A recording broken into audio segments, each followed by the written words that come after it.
오늘 말씀은 출애굽기 26장 31절부터 37절까지 제목은 하나님 아버지라는 제목입니다. 출애굽기 26장은 성막을 만드는 것에 대해서 말씀해 주시고 있습니다. 성막은 무엇입니까? 성막은 하나님의 집, 성전이다. 성막이 변해서 성전이 됐고 성전이 또 오늘날의 교회가 됐죠. 그러면 하나님이 누구십니까? 하나님은 우리의 영의 아버지시다 하는 것이죠. 오늘은 어린이 주일이자 어버이 주일로 지키면서 5월은 가정의 달로서 우리 가정에는 어버이와 그 자녀가 있는 게 당연합니다. 그런데 마침 오늘 출애굽기 26장 우리 교회에서 성경 대탐험 이렇게 해서 성경을 창세기부터 시작해서 계속 쭉 이렇게 나가고 있는데 출애굽기 26장에서 하나님 아버지가 임재해 계시는 곳 성막의 성전의 지성소 안에는 이렇게 하나님께서 그곳에 임재해 계신다 해서 다른 사람들이 함부로 들어갈 수 없도록 휘장을 쳐서 이렇게 막아놓고 성소와 지성소를 구분해서 해놨습니다. 그리고 하나님께서는 사실 무수부재하시다 그래서 어느 곳이나 계시는 하나님이시죠. 그런데 우리 사람들은 눈으로 좀 봐야 되고 직접 이렇게 감각으로 이렇게 느껴져야 되니까 하나님께서 이스라엘 백성들에게 그 가운데 한가운데에다가 성막을 지으라 이렇게 해서 성막을 지어놓고 그 성막에 성소와 지성소 이렇게 구분해 놓고 지성소에는 거룩하신 하나님이 그곳에 임재해 계시면서 내가 이스라엘 백성들 너희들과 함께한다. 하나님께서 아버지로 온 백성의 아버지로 그 백성과 함께한다 이렇게 해놓은 것이 성막의 지성소입니다. 우리 고린도전서 3장 16절에 보면 우리 사람들도 너희는 하나님의 성령의 전인 것을 알지 못하느냐 그렇게 말씀하시면서 우리가 하나님의 성전인 것을 말씀하셔요.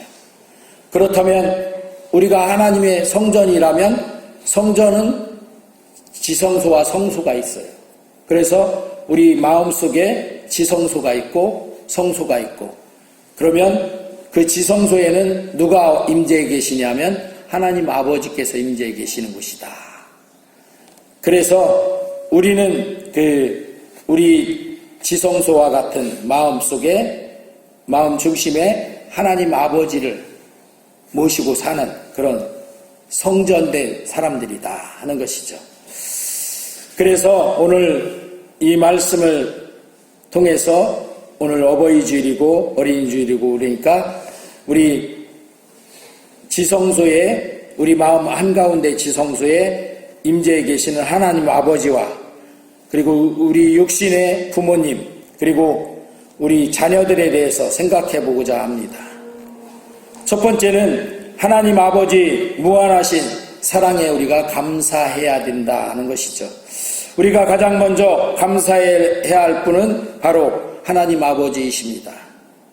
우리를 창조하시고 예수 그리스도를 통해서 우리를 구원해 주신 분, 그분이 바로 하나님 아버지이시기 때문이죠. 오늘도 자녀된 우리를 품어주시는 그런 하나님 아버지이시다. 그래서 시편 103편 13절 말씀에 다같이 시작 아버지가 자식을 긍휼히 여김같이 여호와께서는 자기를 경외하는 자를 긍휼히 여기시나니.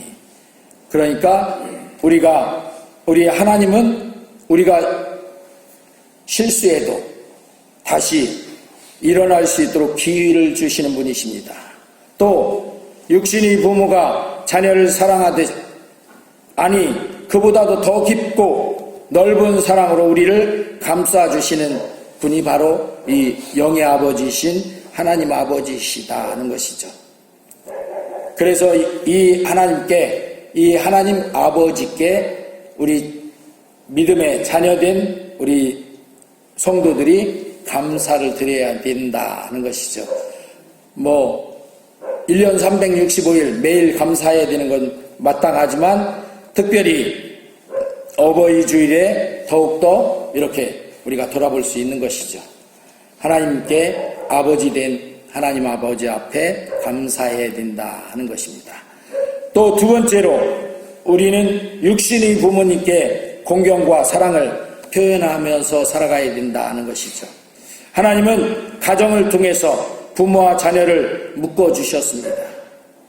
물론 자녀로 태어날 때 부모를 선택해서 태어날 수 있는 분은 아무도 없습니다.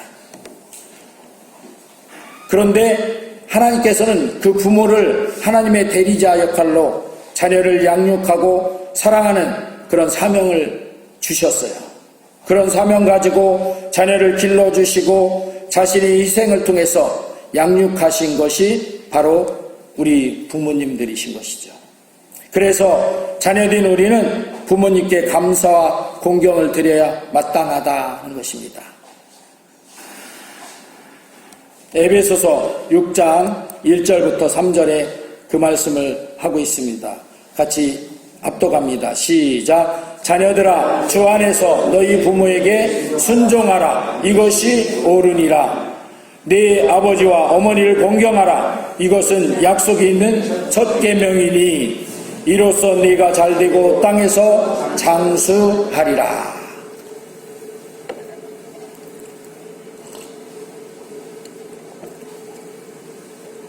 그 사람들은 자기 부모를 다른 이웃집 부모님들과 비교하기도 합니다.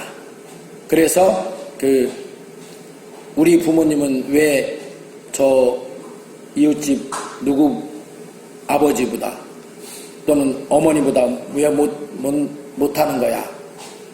이렇게 생각하기도 합니다. 그러나 사실은 우리 자녀된 사람들의 입장으로서 자기 부모가 이 세상에서 누구보다도 자기를 최고로 사랑하시는 분이다 하는 것이죠. 그 이웃집 부모가 아무리 잘난 사람이라 할지라도 그 부모는 그 자식을 더 사랑하지 나를 더 사랑하지 않습니다. 그래서 자녀된 자는 부모에게 최고의 그런 존경과 공경과 사랑을 표현해야 마땅한 것이죠. 하나님께서 그렇게 부모와 자녀를 묶어주셨기 때문에 그렇습니다. 나는 그런 부모 원한 적 없어, 또는 나는 그런 자녀 원한 적 없어, 이렇게 말할지 모르지만 그것은 아니다 하는 것이죠. 하나님께서 그렇게 묶어주신 이유는 자녀로서 그 부모를 최고의 내 부모로 공경해야 된다 하는 것이죠.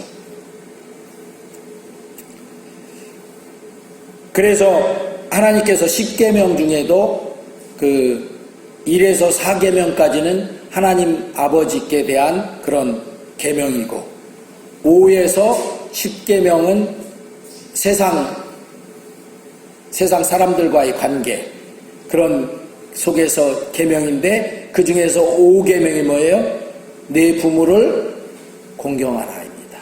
그러니까 그 하나님의 10계명으로 우리에게 이제 계명을 주셨는데 그 중에서 제일 세상 사람들과 살아가는 그 관계 속에서의 계명 중에 가장 큰 계명은 바로 네 부모를 공경하라. 이것이 첫 번째 계명이다 하는 것이죠. 그래서 그 에베소서 6장 1절도 그렇게 말씀하고 있죠. 자녀들아 주 안에서 너희 부모에게 순종하라. 이것이 옳으니라. 그리고 내 아버지와 어머니를 공경하라. 이것은 약속이 있는 첫 계명이다.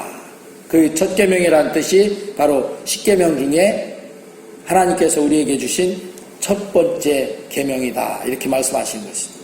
이렇게 하면 내가 잘되고 땅에서 장수하리라. 이것은 하나님이 이렇게 해주시겠다는 그런 약속이 있는 그런 말씀인 것이죠. 우리가 복받고 잘 된다고 하면 어떤 일들도 막 마다하지 않고 많은 사람들이 하고 있습니다. 그런데 이건 많이 간과하는 것 같아요.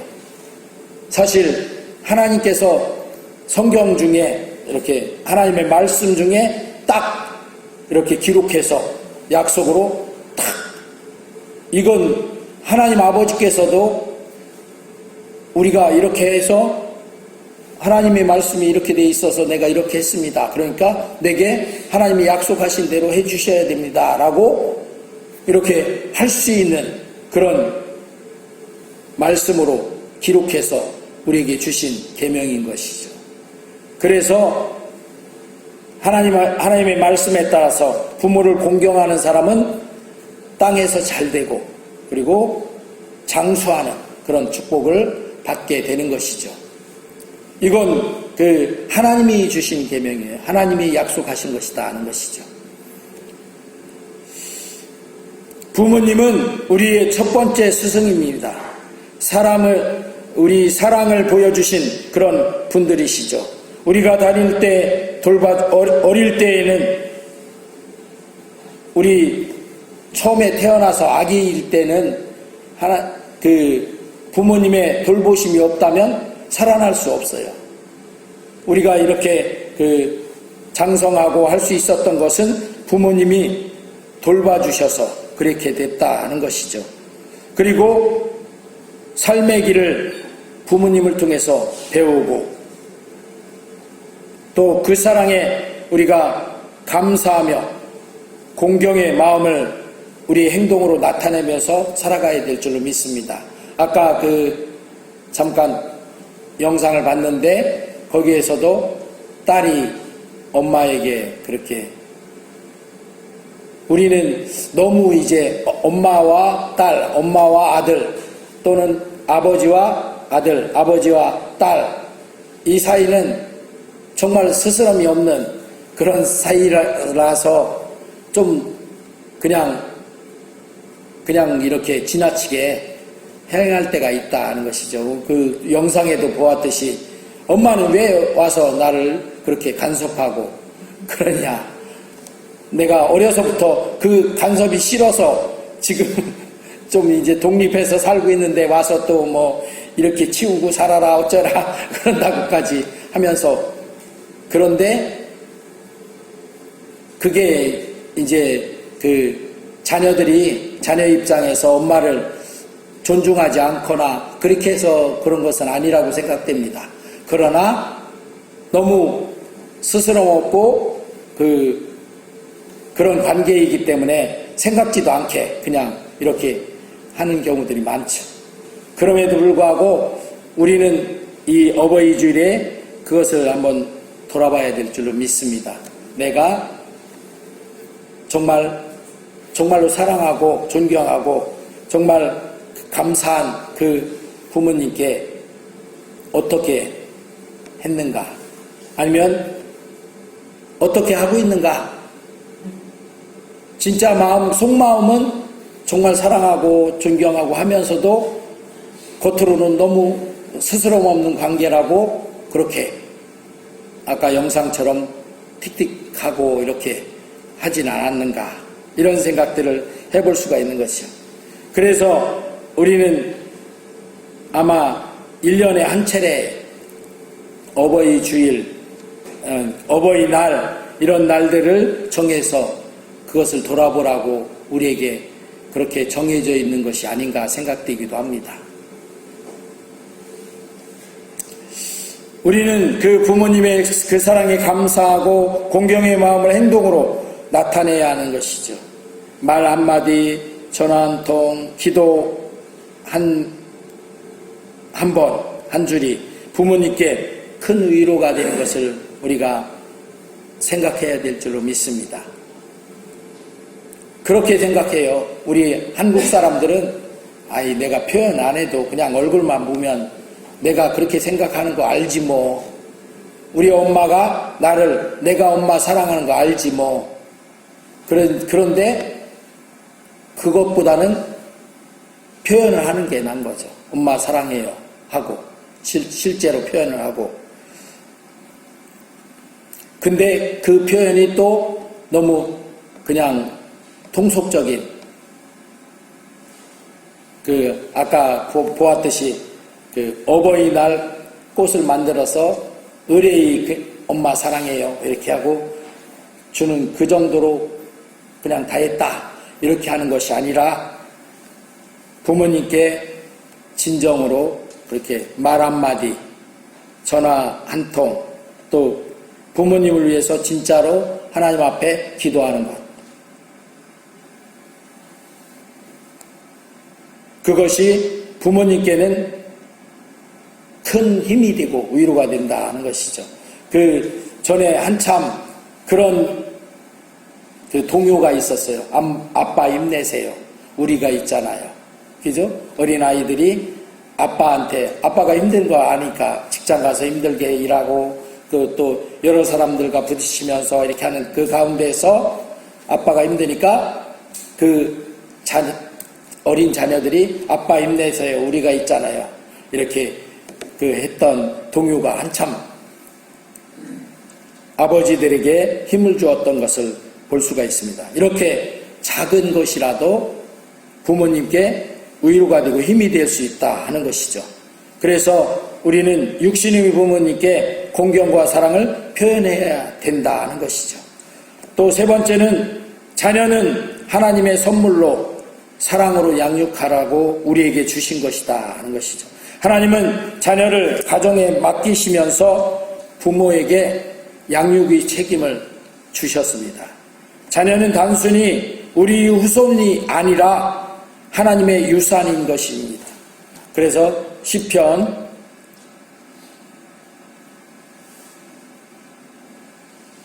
127편 3절에 다 같이 합독합니다. 시작. 보라, 자식들은 여호와의 기업이요 태의 열매는 그의 상급이로다. 이렇게 자녀는 하나님이 우리 부모에게 양육의 책임을 주신 것이지만 하나님의 유산으로 이렇게 자녀들을 주셨다는 것이에요. 그리고 에베소서 6장 4절에 시작. 또 아비들아, 너희 자녀를 노엽게 하지 말고 오직 주의 교훈과 훈계로 양육하라. 이렇게 말씀하시면서 우리 자녀가 주님 안에서 잘 자라가도록 사랑과 인내로 양육해야 한다고 말씀하십니다. 말로만이 아니라 삶으로 본을 보이며 예배의 기쁨, 기도의 능력, 말씀의 소중함을 보여줘야 하는 것이 부모의 그런 입장입니다. 잠언 17장 6절에 시작. 손자는 노인의 면류관이요 아비는 자식의 영환이라. 자녀가 주님의 뜻 안에서 자라가면 그것이 부모의 기쁨이요 하나님께서 우리에게 허락하신 최고의 복이 되는 것이죠. 이처럼 우리 가정은 하나님께서 주신 가장 복된 울타리입니다. 하나님 아버지의 사랑을 본받아서 부모를 공경하고 자녀를 축복하며 서로에게 감사하는 삶을 살아가야 되는 것이 우리의 하나님께서 주신 삶이다 하는 것입니다. 오늘 어버이주일, 어린이주일로 우리 가정은 늘 하나님 앞에 이렇게 감사와 사랑을 표현하는 가정이 되기를 주의 이름으로 축원합니다. 기도합니다.